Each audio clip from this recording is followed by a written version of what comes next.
Agora eu vou falar de bioquímica, o terror da galera.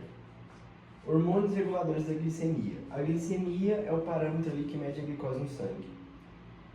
A insulina é um hormônio regulador da glicemia, produzido pelo pâncreas por meio das células betas.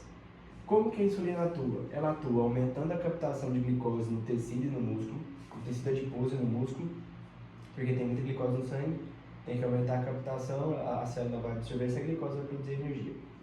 Ela atua aumentando a síntese de glicogênio no fígado. O glicogênio é um carboidrato de reserva, um polissacarídeo de reserva. Se tem muita glicose, o fígado vai absorver ele e vai transformar ele numa reserva, glicogênio. Ela diminui a degradação de glicogênio, ou seja, não precisa degradar glicogênio. Porque quando você degrada glicogênio, você produz glicose. Se já tem muita glicose no sangue, não faz sentido degradar glicogênio. E aumenta a síntese de ácido graxo. O ácido graxo, às vezes, ele é usado para gerar energia também, na beta-oxidação, que eu vou falar mais para frente. Só que se já tem glicose, não tem por que eu degradar ácido graxo. Então ela vai aumentar a síntese de ácido graxo, né, que também vai atuar como reserva. Como que ela aumenta a captação de glicose no músculo e no tecido adiposo? Eu vou falar especificamente agora sobre as reações das coisas que eu já falei aqui em cima. Como que a insulina aumenta a captação? Bom, a membrana plasmática da célula do tecido adiposo, da célula muscular, ela possui proteínas, né? Ela possui receptores da insulina. Quando a insulina se liga, ela vai causar uma série de reações que vai acabar fosforilando o substrato receptor de insulina, chamado IRS. Esse substrato fosforilado ele vai ativar a AKT. A AKT é uma proteína sinalizadora, que vai pegar o GLUT do citosol da célula e levar o GLUT para a membrana. O que é esse GLUT? GLUT é o transportador de glicose. No fígado é GLUT2. O GLUT2 não precisa da insulina, ele já está na membrana. Na célula muscular no tecido adiposo é GLUT4. Esse GLUT4 ele precisa da insulina para ser translocado. Então quando a AKT chega no GLUT4, o GLUT4 sai do citosol, chega na membrana. Na membrana, o GLUT4 pega a glicose que está no sangue e joga para dentro da célula para ela produzir energia. Perfeito. Então tem que saber esse mecanismo que envolve a AKT, que é uma proteína sinalizadora.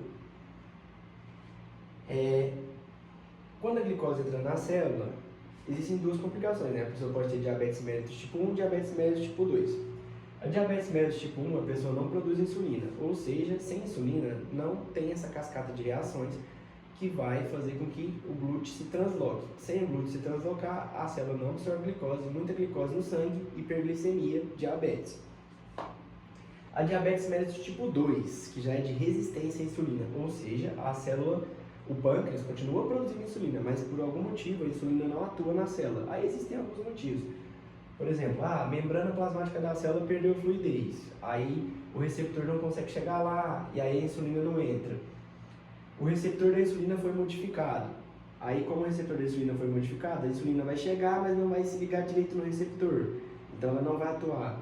Pode ser também que a própria insulina seja modificada. Aí, a insulina vai chegar no receptor, não vai conseguir se ligar a ele, não vai translocar o GLUT e vai continuar com diabetes. Nesse caso, diabetes mellitus tipo 2, devido à resistência à insulina. Agora eu vou falar sobre o aumento da captação de glicose pelo fígado, que também é produzido pela insulina, porque a insulina vai aumentar a captação de glicose pelo fígado, para o fígado pegar a glicose e transformar ela em glicogênio. Como que isso ocorre? A insulina, ela atua no fígado, só que o fígado tem GLUT2, então ela não vai fazer nada com o GLUT2, o fígado vai absorver glicose sem a insulina. Só que nos hepatócitos, a insulina, como que ela atua lá? Ela atua ativando a PFK2. PFK2 é a enzima fosfofrutoquinase 2. O que essa enzima vai fazer? Tem que saber. Como que ela vai atuar? Ela vai atuar assim. Está tendo glicólise no fígado, ou seja, quebra, né? A entrada ali, né? Primeiro tem que ter a entrada para depois ter a quebra. Quando a glicose entra na célula, ela vai ser fosforilada para ela poder continuar na célula. Então a glicose vai virar glicose 6-fosfato para ela poder ficar na célula, vai fosforilar o carbono 6, para ela poder se manter na célula e não sair. Essa glicose 6-fosfato ela é transformada em frutose 6-fosfato, seguindo as etapas da glicólise, que depois vai gerar na produção de ATP. Aí beleza, glicose entrou, virou glicose 6-fosfato, aí essa glicose 6-fosfato gerou frutose 6-fosfato. Aí é que tá. A PFK2, ela atua adicionando fosfato no carbono 2 da frutose 6-fosfato. Então, a frutose 6-fosfato, depois de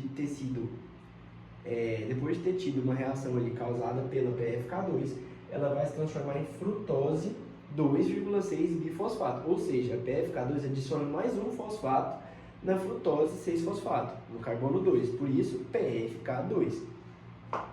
Essa frutose 2,6-bifosfato, ela vai ativar a PFK1, que é enzima fosfofrutoquinase 1, PFK1. Então, quem que ativou ela? Foi a frutose 2,6-bifosfato, que foi produzida graças a PFK2.